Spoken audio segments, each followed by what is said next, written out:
오늘 말씀은 다니엘 7장 1절에서 8절. 언제나 역사하신다 라는 제목으로 우리 말씀을 같이 상고합니다.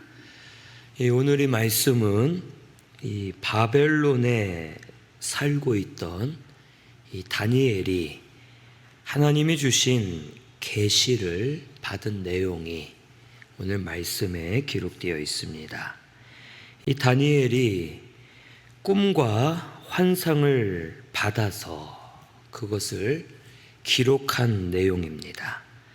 이 다니엘이 환상을 보는데 이 하늘에 네 바람이 큰 바다로 몰려 불어왔고, 그리고 큰 짐승 넷이 바다에서 나오는데 그 모양이 각각 다르다라고 기록되어 있습니다. 여기 바람은 큰 세력을 상징하고, 동서남북 사방에서 온 것은 모든 곳에 큰 세력이 역사할 것을 보여주는 겁니다. 그리고 성경에서 바다는 이 사람들이 사는 세상, 사람의 힘과 지혜로 가득하고 죄가 가득한 세상을 상징합니다. 그래서 이 세상에 큰 세력이 몰려와서 이 세상이 그 세력들에 의해서 점령을 당하고 또 여러 가지 영향을 받게 될 것을 상징적으로 알려주시는 겁니다. 그러면서 여기 큰 짐승 넷이 바다에서 나오는데 그 모양이 각각 다릅니다. 그리고 이것을 해석한 이 7장 17절에 보면, 7장 17절 우리 같이 봉독합니다. 그 내 큰 짐승은 세상에 일어날 내 왕이라. 아멘. 이 큰 짐승은 4명의 왕들이 될 것을 말씀해 주십니다. 여기 첫째 짐승은 4절에 사자와 같은데 독수리의 날개가 있었고, 그런데 그 날개가 뽑히고 땅에서 들려 사람처럼 두 발로 섰고 사람의 마음을 받았다라고 기록되어 있습니다. 이 사자 같고 독수리 날개를 가진 이 첫째 짐승은 바로 바벨론 나라의 느부갓네살 왕을 상징적으로 하나님이 보여주시는 겁니다. 이 바벨론이 많은 나라를 점령하여 사자와 같이 아주 강한 나라였고, 독수리의 날개와 같이 아주 강한 나라였음을 가르쳐 주시는 겁니다. 그런데 이 날개가 뽑혔고 땅에서 들려 사람처럼 두 발로 섰다라고 기록되어 있습니다. 이 느부갓네살 왕이 권세가 강했지만 그가 날개를 뽑히듯이 약해지게 되었고, 또 이 사자는 4발로 서 있어야 안정적인데 이 앞에 2발을 들고 2발로 섰다는 것은 아주 불안정하게 흔들흔들거리면서 서 있다는 뜻으로 느부갓네살 왕이 불안한 마음을 가지고 왕권에서 쫓겨나서 힘들게 고난을 당하며 살게 될 것을 알려주시는 겁니다. 실제로 이 느부갓네살 왕은 마음이 교만해졌었고, 이 모든 것 내가 이루었다 하면서 교만해졌다가 그가 반란을 일으킨 세력으로 인해 잠시 왕위에서 내려와 큰 수모와 고난을 당하게 되었습니다. 그리고 나서 느부갓네살은 깨달은 겁니다. 다니엘의 환상을 전해 주었을 때 이 느부갓네살이 자신이 예전에 꾸었던 꿈들, 다니엘을 통해서 받은 계시, 이런 것들을 생각하면서 과연 하나님이 살아계시는구나, 이 세상을 주관하시는 분은 하나님이시구나라는 것을 느부갓네살이 깨달았을 때, 그가 하나님을 인정하고 겸손해졌을 때 다시 회복되는 역사가 일어나게 되었습니다. 지금도 하나님께서는 교만한 자를 내려앉히시고 겸손한 자는 다시 세워주시는 역사를 계속 일으키고 계십니다. 우리는 이것을 믿고 먼저 우리가 하나님 앞에 겸손해져야 되고, 모든 역사의 주관자는 하나님이심을 믿고 하나님 앞에 겸손해지는 성도가 되어야 합니다. 그리고 또한 교만한 자들이 있다면 그 교만한 자들은 하나님이 내려앉히실 겁니다.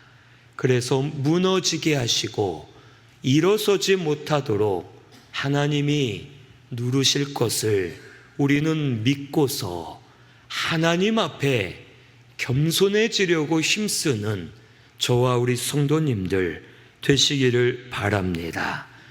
그리고 여기 둘째 짐승 5절에 보니까 곰과 같은데 몸 한쪽을 이렇게 들고 있고 그 입에 이 사이에는 새 갈빗대가 물려 있고 그것에게 말하는 자들이 일어나서 많은 고기를 먹으라라고 말한다고 기록해 주었습니다. 이 곰과 같은 이 나라는 메데 바사 제국을 말합니다.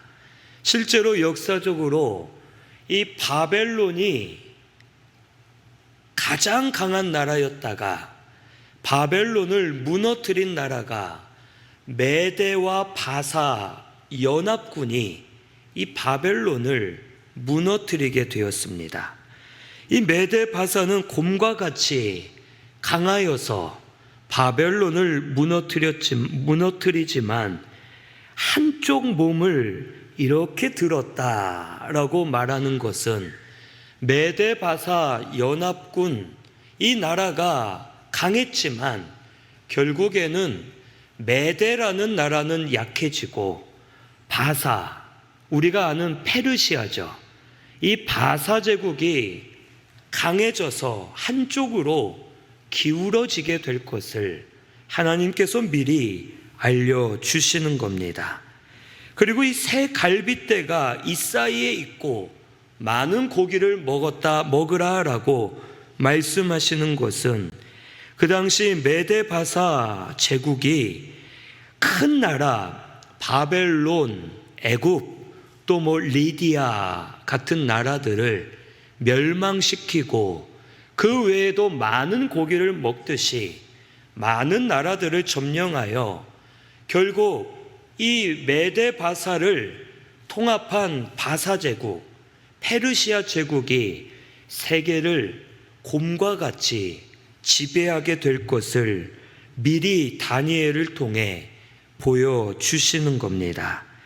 그리고 이 바사 제국이 모든 것을 집어삼키고 통치하게 되지만 이것 또한 하나님의 역사라는 거죠.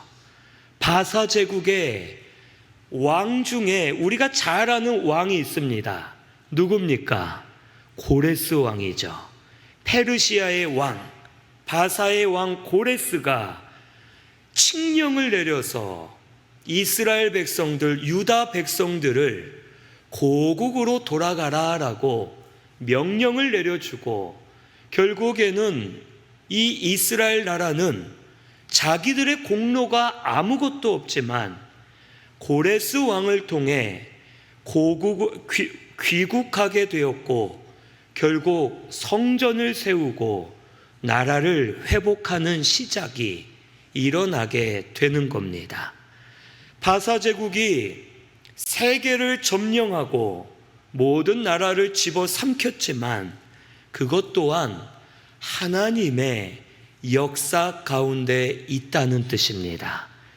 많은 나라가 바사에게 먹힘을 당했지만 이스라엘 하나님의 백성들은 먹힘을 당한 것이 아니라 오히려 회복되고 살아나는 역사가 일어나게 될 것을 다니엘을 통해 알려주시는 겁니다.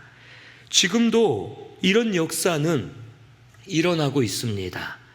세상이 무너지는 것 같고 악한 세력이 일어나서 모든 것을 정복하는 것 같고 억압하고 핍박주고 환난을 당하게 되지만 모든 역사 가운데 하나님이 주관하고 계심을 믿는 자에게는 하나님의 역사도 보이게 되고 깨닫게 된다라는 것을 알려주시는 겁니다. 오늘 우리는 이것을 믿어야 되겠습니다. 하나님의 백성들, 주의 성도들은 하나님께서 또 생명의 길로 인도해 주실 겁니다. 어떤 상황 가운데서든 인도해 주시면서 망할 것 같지만 망하지 않게 되고 죽을 것 같지만 죽지 않고 실패할 것 같지만 실패하지 않고 복음이 살아 역사되도록 하나님께서는 언제나 계속 역사하고 계심을 믿으시기를 바랍니다.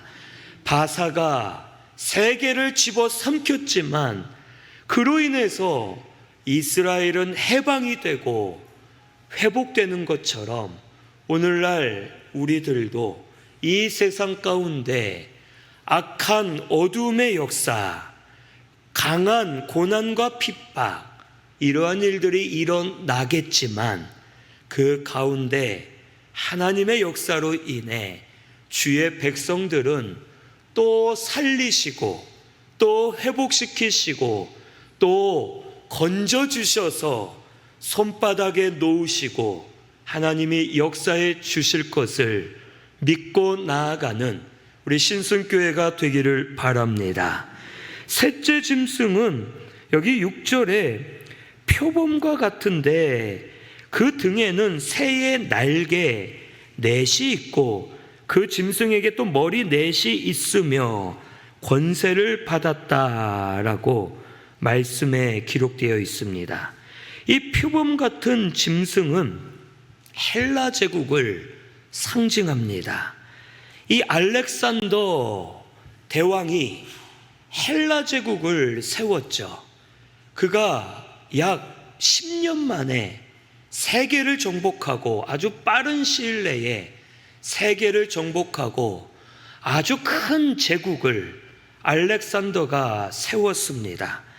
이 헬라 제국은 표범처럼 아주 빠르게 이 10년 만에 온 세상을 점령하고 날개가 4개가 있는 것처럼 아주 빠른 시일 내에 세계를 점령하였다 할 것이다 라는 것을 보여주시는 겁니다. 그런데 표범 같다고 그랬어요. 표범은 곰이나 사자보다 강합니까? 약합니까? 약하죠. 표범은 사자나 곰보다 덩치도 작고 힘도 약하고 맹수지만 사자나 곰보다는 아주 약한 짐승입니다. 이 헬라 제국이 빠르게 세계를 정복할 것이고 평정할 것이지만 표범과 같아서 결국에는 강하지 못하고 능력이 있기보다는 이 헬라 제국은 실제로도 강하고 능력 있는 나라이기보다는 문화적으로 꽃피고 언어나 문화로 통일시킨 나라가 되었음을 우리가 역사적으로 볼 수 있습니다. 그리고 머리가 넷이 있다는 것은 결국에는 이 헬라 제국이 4개의 왕조로 나뉘게 될 것을 보여주시는 것이고 실제로 그렇게 되었습니다. 알렉산더가 30살 초반에 갑자기 이유 모를 병으로 그가 죽게 되었고 그 밑에 있는 장군들이 이 헬라 제국을 4등분해서 각자가 나누어 갖게 되었습니다. 그래서 역사적으로도 이 헬라 제국이 4개로 쪼개지게 되었고 이제 이 이스라엘 그 팔레스타인 지역이 셀류쿠스 왕조라는 그 왕조에 속하게 되어 그곳에서 아주 극심한 핍박을 당하게 됩니다.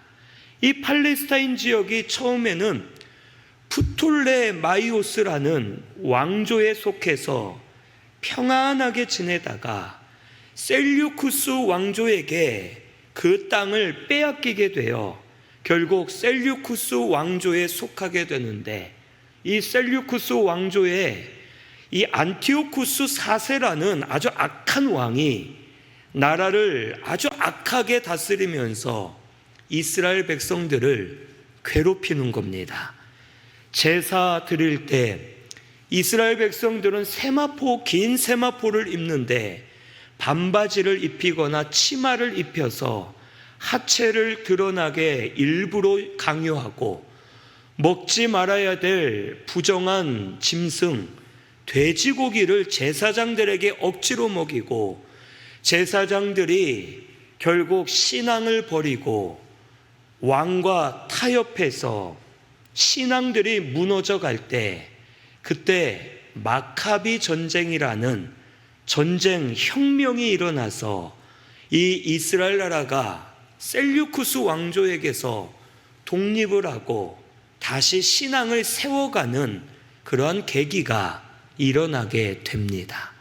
결국 이 셀류쿠스 왕조에서 핍박을 당했지만 그것으로 인해 이스라엘 사람들이 각성하여 깨어나게 되었고 저들이 다시 하나님께로 마음을 돌이키는 역사가 일어나게 된 겁니다.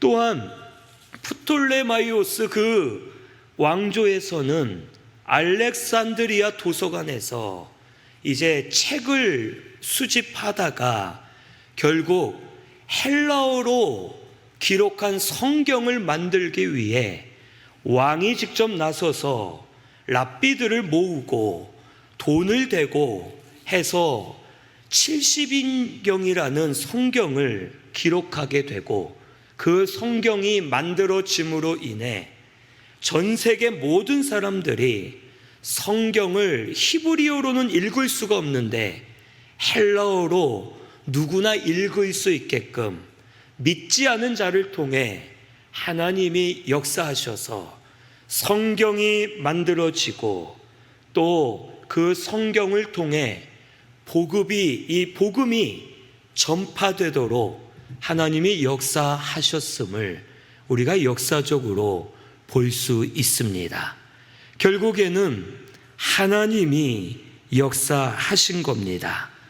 나라가 강한 것도 하나님의 역사였고 나라가 쪼개지는 것도 하나님의 역사였고 핍박 가운데서 하나님의 백성들이 깨어나게 하시고 하나님의 백성들이 할 수 없는 일은 하나님이 이방인들 믿지 않는 자들을 통해서라도 만들게 하시고 세우게 하셔서 역사하고 계신다라는 것을 보여주시는 겁니다.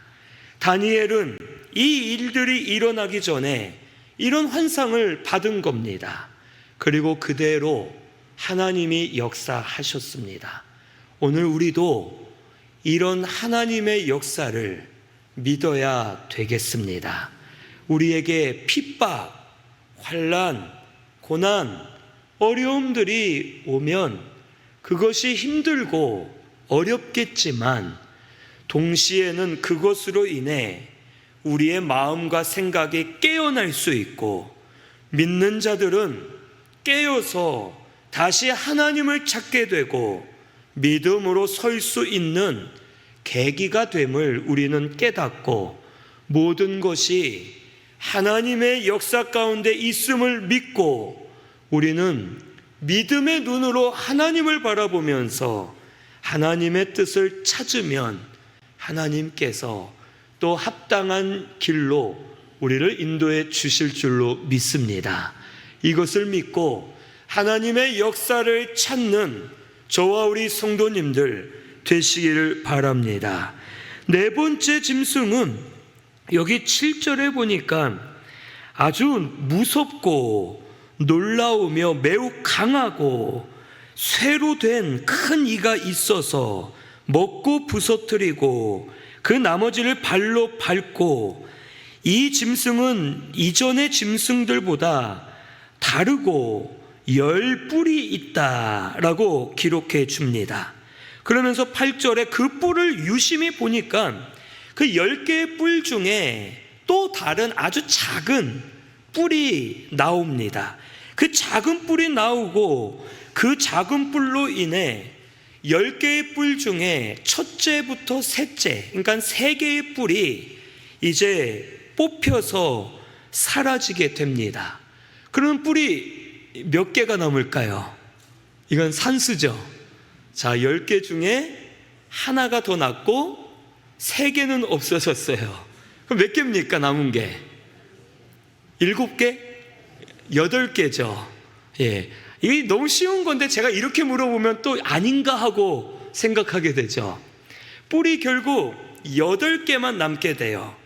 나중에 난 작은 뿔까지 처음에 난 것 7개, 그리고 작은 것 그 뿔이 8번째 뿔이 되는 겁니다.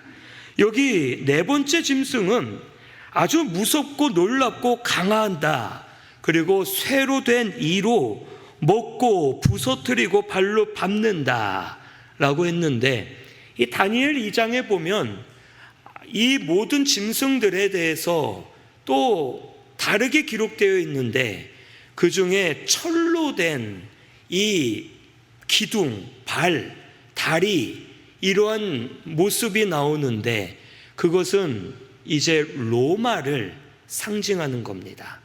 이 로마가 전무후무하게 역사상 아주 오랫동안 아주 강한 나라였음을 우리에게 알려주시는 것이고, 로마가 모든 것을 다 씹어먹고 발로 밟듯이 세계를 정복하게 될 것을 가르쳐 줍니다.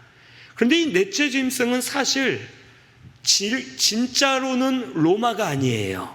이 넷째 짐승은 우리에게 어느 시대나 나타날 적그리스도를 상징하는 겁니다.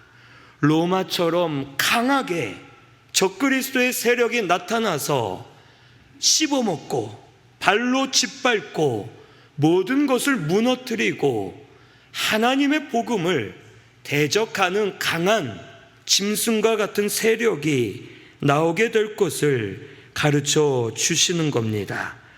이 로마와 같이 강한 적그리스도가 나타나서 모든 것을 집어삼키고 무너뜨리지만, 결국 로마는 지금 존재합니까? 안 합니까?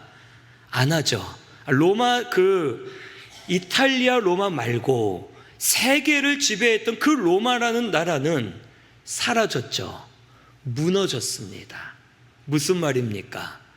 바벨론도 아주 강한 나라였지만 무너졌죠. 페르시아도 무너졌습니다. 헬라 제국도 무너졌고 로마도 무너졌습니다. 무슨 뜻인가? 적그리스도가 아무리 강해도 결국 모든 것은 무너지게 된다라는 것을 가르쳐 줍니다. 요한계시록 17장 11절에 8번째 왕이 적그리스도로 나타난다 하신 말씀이 이 이 말씀과 연결이 되죠. 8번째 뿌리죠. 적그리스도가 나타나서 아주 강하고 능하게 사람 같은 눈과 입을 가지고 큰 말을 하면서 사람들을 조종하고 미혹하고 두렵게 하고 세계를 지배하는 것처럼 보일 것이지만 결국에는 모든 것이 무너지는 것처럼 하나님 앞에서 무너지게 될 것을 가르쳐 주시는 겁니다. 결국 모든 것은 하나님의 손 안에 있음을 우리에게 보여주시는 겁니다. 우리 7장 21절에서 22절 같이 봉독합니다. 시작.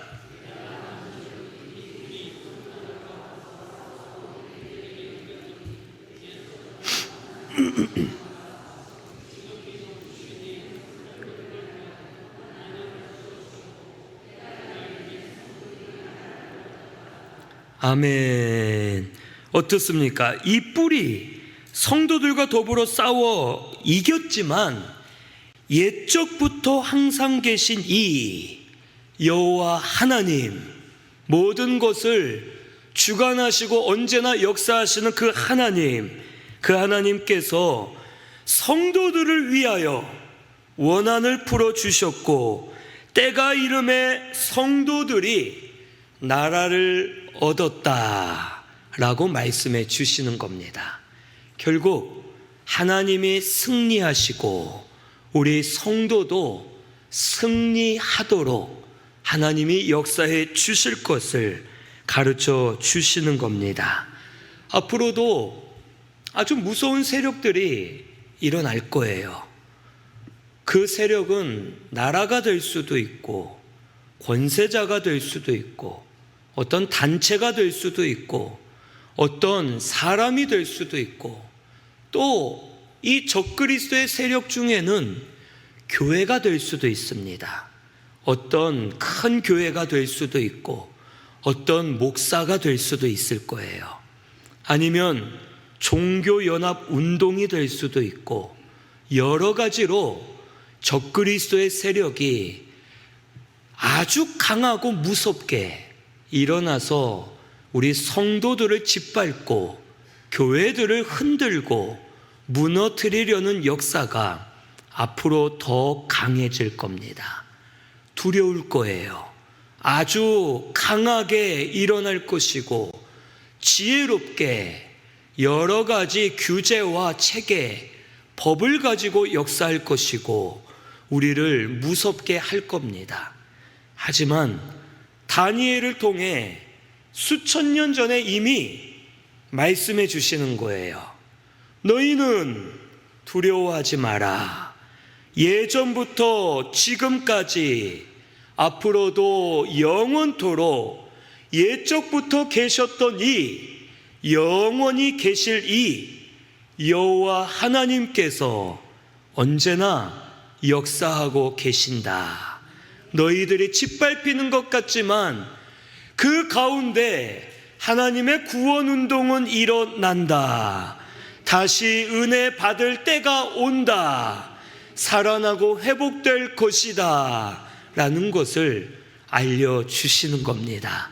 오늘 우리는 이것을 믿고 담대하게 믿음만 지키면 되는 겁니다. 우리 성도는 세상의 방법을 먼저 찾지 말고 먼저는 우리 하나님을 찾아야 됩니다. 하나님, 지금 이 일어나는 일 가운데 하나님의 뜻이 뭡니까? 하나님, 우리가 어떻게 하길 원하십니까? 하나님의 역사는 또 무엇입니까? 우리가 이때 어떻게 해야 됩니까? 우리는 하나님을 찾고 하나님의 뜻을 찾으면 하나님께서 보여주시고 알려주실 겁니다. 그리고 그것을 믿고 믿음으로 나아가면 하나님이 하시는 것이 계속 보이게 하셔서 지금 망해갈 것처럼 보이지만 하나님이 역사하고 계시는 걸 보니 괜찮겠다, 하나님이 우리를 건져 주시겠다 하면서 안심하고 믿음으로 담대하게 서는 성도가 되게 해 주실 겁니다. 우리 성도는 이것을 믿고 하나님을 찾는 저와 우리 성도님들 되시기를 바랍니다. 우리 사람의 생각으론 답답하죠. 안타깝고 눈물이 나고 두렵고 막막하고 소망이 없어 보이는 일들이 우리에게 참 많이 있습니다. 하지만 그 가운데서 또 하나님은 역사하고 계십니다. 이것을 우리 믿고 나아가면 하나님의 역사가 작은 것부터 큰 것까지 보일 겁니다.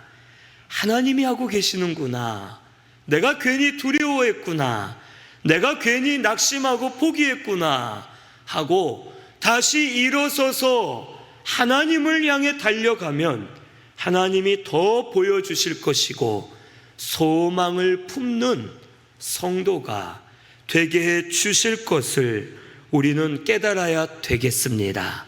하나님은 바벨론도, 바사제국도, 헬라제국, 로마제국도 다 이용하시고 사용하신 겁니다. 로마 제국을 통해 세계적으로 막혀있는 길이 다 열렸죠. 로마가 세계를 정복하면서 길들이 열렸고 그 틈을 타서 바울이나 선교사들, 전도자들, 주의 백성들이 로마의 힘을 얻어 어디든 가서 복음을 전할 수 있었고 복음의 문도 활짝 열리게 되었던 겁니다. 모든 역사 가운데 하나님이 역사하고 계십니다. 두려워하지 마세요. 어떤 일이 일어날지 우리는 알 수 없지만, 더 무서운 짐승들이 나타날 수 있겠지만, 우리 신성교회는 두려워하지 마시고 나라를 위해 기도하시고 교회를 위해 기도하시고 우리 심령과 가정들을 위해 기도하면서 하나님을 먼저 찾는 우리 신성교회가 되기를 바랍니다. 하나님을 찾으면 하나님이 보일 겁니다. 하나님의 역사가 보일 겁니다. 그것이 보이면 마음에 담대함이 옵니다. 살아계신 하나님을 내가 보고 믿습니다 하고 믿을 때 하나님의 역사로 인해 마음이 평안을 얻고 감사가 넘치고 힘을 얻어 믿음으로 서는 성도, 우리 신순교회가 되게 해 주실 줄로 믿습니다. 결국 복음이 서게 될 겁니다. 복음의 역사가 일어날 것을 믿고 우리는 하나님을 찾는 저와 우리 성도님들 되시기를 바랍니다. 말씀 생각하면서 우리 통성으로 같이 기도하겠습니다.